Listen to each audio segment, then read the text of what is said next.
ആത്മബലം കൂട്ടാൻ വേണ്ടിട്ടാ. വേണ്ടേ? ആത്മബലം കൂടിയാൽ മാത്രമാണ് ശരിക്കും നമ്മളൊരു പ്രസ്ഥാനമായിട്ട് മാറുള്ളൂ. മറ്റുള്ളവർക്ക് ഉപകാരപ്പെടും വിധം പ്രസ്ഥാനമായിട്ട് നമ്മൾ ഓരോരുത്തരും വളരണം. സ്ത്രീകളാണ് എല്ലാവരും ഒറ്റപ്പെടുത്താനായിട്ട് ഇഷ്ടംപോലെ സാഹചര്യങ്ങളുണ്ടായിരിക്കാം. ആണോ അല്ലയോ? ഇല്ലേ? ഇഷ്ടംപോലെ ഇല്ലേ സാഹചര്യങ്ങൾ? വീട്ടിലായാലും നാട്ടിലായാലും ഇഷ്ടംപോലെ സാഹചര്യങ്ങൾ.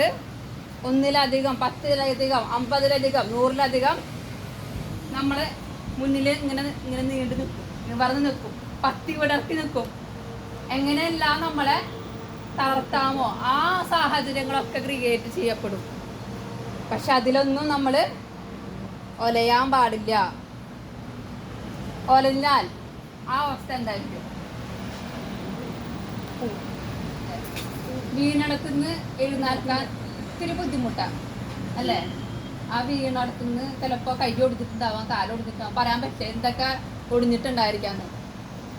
പക്ഷെ നമ്മൾ ഒരിക്കലും വീഴരുത്. ഇങ്ങനെ തന്നെ പവറോട് കൂടി നിൽക്കാൻ ആർക്ക് സാധിക്കുന്നു?